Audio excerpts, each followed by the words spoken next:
Todos nós, um dia, fomos colocados neste mundo e nós éramos totalmente dependentes dos outros. Nós nem sequer poderíamos sobreviver sem depender totalmente dos outros. E assim nós fomos crescendo. E muitas vezes nós ficamos sem uma resposta com relação à nossa própria vida. Às vezes tivemos que fazer o que não queríamos para sermos aceitos pelos nossos pais, por aqueles que cuidavam de nós.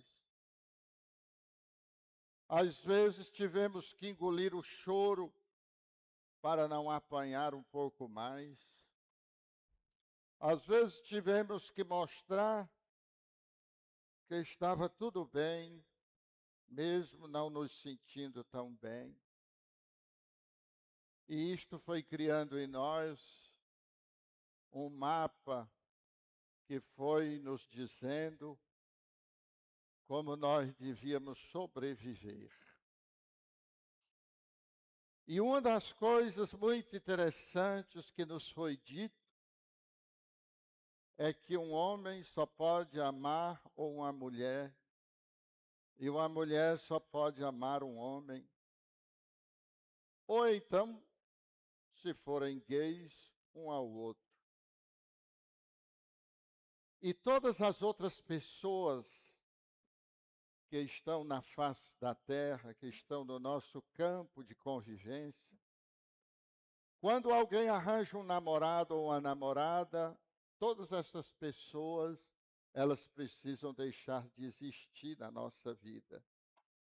A gente já não ama mais o pai, já não ama mais a mãe, já não ama mais o irmão, já não ama mais a irmã, já não ama mais o irmão e o amigo ou a amiga. Imagine que se a gente tivesse consciência disto, arrumar um namorado ou uma namorada é entrar numa prisão horrível. Isso é o mapa que nos foi dado. E se essa namorada ou esse namorado nos deixar, pronto, a gente entrou no túmulo junto com ele. Porque a gente antes tinha experimentado que só aquela pessoa me ama, só eu amo aquela pessoa, e eu não vejo mais ninguém, ninguém me vê. E a gente fica numa prisão horrorosa. Porque nenhum ser humano, por mais que nos ame, é capaz de ser tudo para nós. E aí o que é que vai acontecendo? Nós vamos olhando para as pessoas e nós vamos deixando de acreditar nas pessoas. Alguém nos trata bem, a gente não vê. Alguém nos trata com delicadeza, a gente não vê. Alguém quer nos oferecer um gesto de amor, a gente não vê. A gente só vê uma pessoa. E por isso, como nós não acreditamos mais nos outros, e como as coisas mudam, nós passamos a não acreditar em nós. E quando é que nós deixamos de acreditar em nós? É quando nós não levamos a sério o que nós dizemos. Eu vou chegar 5 horas, e 5 horas você não chega. Eu vou estudar hoje, e você não estuda. Eu vou fazer isto, e você não faz. aí você perde a capacidade de acreditar em você mesmo. Tanto faz você dizer que vai, como não dizer. Tanto faz dizer que é, como não dizer. E então a pessoa entra neste estado de descrença coletiva. Em quem você acredita? Pense aí. Quem você acredita sem medo? Pense aí. Porque os que se dizem se amarem demais estão morrendo de medo de serem abandonados. Tem que estar todo tempo olhando o celular do outro, o que tem, com quem falou, o que disse, o que não disse. Ou será eu que estou ficando com Alzheimer antes do tempo? Isso não é amor. Isso são as armadilhas que nós criamos, porque nós estamos vivendo presos. Nós estamos vivendo amarrados, enrolados. E ninguém também acredita em nós. E quem primeiro desacredita de nós é quem convive conosco. Porque quem convive conosco vê que a gente diz uma coisa e faz outra. Vê que a gente diz sim e é não. Vê que a gente é simpático na calçada e antipático da sala para dentro. Vê que a gente se faz de muito importante lá fora e que a gente, dentro de casa, não tem nada a ver com o que aparenta. E isto é viver uma vida de morte. É muito triste quando as pessoas que convivem com a gente não acreditam na gente. E elas não acreditam porque a gente mesmo não acredita. Vocês que estão me ouvindo, quando vocês dizem que vão fazer uma coisa, vocês têm certeza que vão? Quando vocês dizem que não vão fazer mais, vocês têm certeza que não vão? Quando vocês dizem que acabou, vocês têm certeza que acabou? Quando vocês dizem, pode contar comigo, o que você está pensando quando você diz isso? Pode contar comigo. Eu não vou fazer agora, não, mas você pode contar comigo. Como é que pode? Se é agora que eu estou precisando e você não vem ou não faz, quando é que eu posso contar? E aí foi o que aconteceu com o miserável do Lázaro. Nem as irmãs não acreditaram mais. Ninguém mais acreditou nele. Ele está encerrado, morto, num sepulcro. A amizade não serviu porque não foi construída sobre uma base sólida. Apenas Jesus chega e olha para você, quando você mesmo não acredita mais em você, e você nem sabe que não acredita em você. De vez em quando você se assusta. Eu disse que ia fazer isso e não fiz. Eu fiz este plano e não cumpri. Eu fiz este projeto e não executei. De vez em quando você se assusta como você mesmo e volta a viver aquela vida de morte, onde tanto faz como tanto fez. Onde tanto faz se comprometer como não. Onde tanto faz se prometer ou prometer aos outros como não. E isso, diz as irmãs, cheira mal. E cheira mesmo. Hoje, o que eu percebo quando converso com as pessoas é que elas não acreditam, elas até acreditam em Deus, mas elas não acreditam nelas e elas não acreditam nos outros. Elas descreem delas e elas desconfiam dos outros. Você não é assim, não? Se não for, eu acho importantíssimo que comecemos por frecheirinha um novo modo das pessoas viver. No trabalho é a mesma coisa. Então, Jesus é aquele que hoje vem para te arrancar da descrença de ti mesmo. Mas para isso, são precisas 3 coisas. Deixa que a pregação agora é minha. Depois a senhora faz a sua ali no patamar, certo?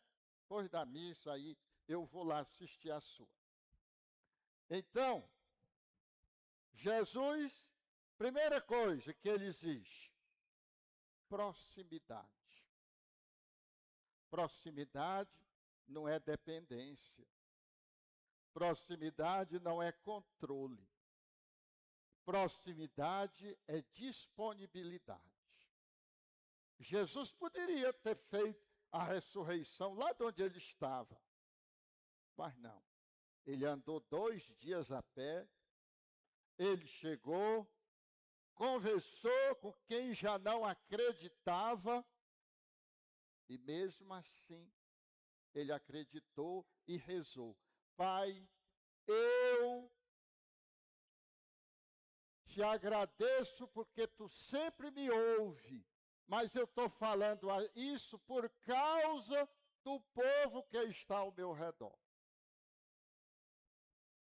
Quer dizer, Jesus não descrê de nenhum de nós, mas é possível que a grande massa não acredite mais em si.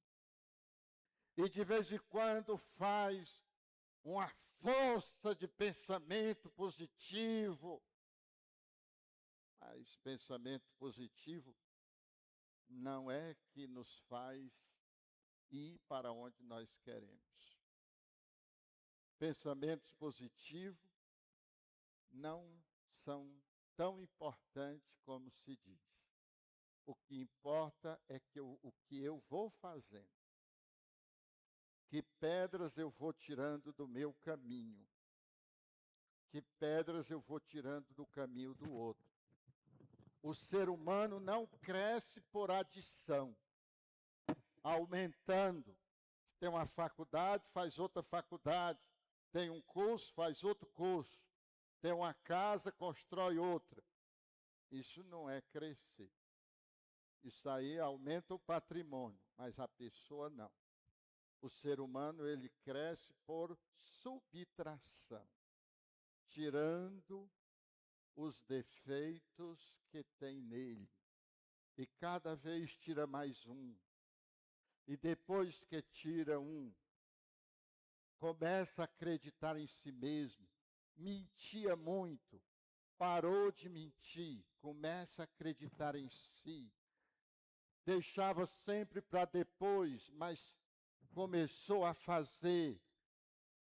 Parou a procrastinação e vai tirando, e vai tirando, e vai tirando seus defeitos. E quanto mais tira, mais cresce. O ser humano cresce por subtração, subtraindo os seus próprios defeitos. Fala demais da vida dos outros, começa a não falar mais. E aí vai acreditando, vai vendo o seu próprio progresso. Por isso Jesus diz, tira a pedra. Quais são as pedras que não te deixam crescer? Quais são os defeitos que você precisa tirar de você para você se tornar maior? É viver atrasado? É desconfiar? É achar que só se pode amar se for no estilo romântico e não ver o que tudo na vida é amor? Não ver que todo relacionamento tem uma dose de amor? Quais são as pedras que você precisa tirar para você crescer? Segunda coisa, Jesus nos ressuscita mas não nos leva no braço. Nós temos que sair de onde nós estamos. E não é o lugar físico, é o lugar existencial. É o lugar existencial, da tristeza para a alegria, da desconfiança para a confiança, da culpa para a responsabilidade. Porque não adianta eu dizer que a culpa é de quem quer que seja. Nem que fosse minha, não resolveria. O que resolve é assumir a responsabilidade por o que se é, por se está aqui. O passado foi uma necessidade, mas o passado não é a nossa casa de morada. A nossa casa de morada é o presente. Mas se eu quero ficar lá, eu não posso. Não há saída para mim. Não há saída. Vem para fora. As pesquisas indicam que 70% das pessoas vivem no passado. E 25% vivem no futuro.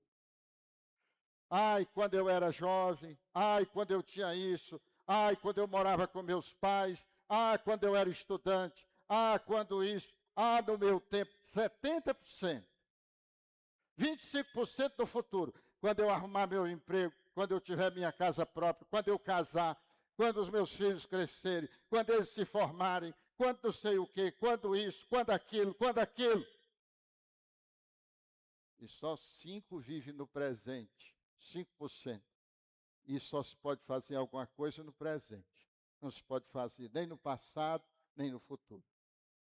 Viram as prisões que nós estamos? Os túmulos que nós nos metemos? Que não são os do cemitério? São os de dentro de nós? São os de dentro de nós? E então, a partir daí, Lázaro veio para fora. E depois, Jesus podia ter corrido, tirado a pedra. Não, isso nós podemos fazer. Podia ter puxado. Não, ele tem que fazer a parte dele. Não é possível ajudar quem não se ajuda. Não é possível caminhar com quem não dá passo. Se eu lhe botar no braço, já sou eu que estou andando, não é você. Você tem que andar com suas pernas. Eu posso segurar na sua mão. Eu posso sustentar os teus ombros. Mas só você pode andar por você. E por fim, manda desatar. Desatar o nó e deixar andar. Aqui é muito importante. Porque a gente sozinho não se basta. Sempre a gente vai precisar de alguém que nos ajude, que nos dê uma mão, que nos dê uma oportunidade, que nos faça algo que a gente possa voltar a acreditar em nós mesmos. Todos os domingos eu venho para cá pedindo a Deus que eu desamarre algum nó e que você volte para casa mais alegre e mais feliz, sem precisar que eu te leve ou ninguém te leve no braço. Louvado seja nosso Senhor Jesus Cristo. Para sempre seja louvado. Creio em Deus Pai, Todo-Poderoso, Criador do céu e da terra,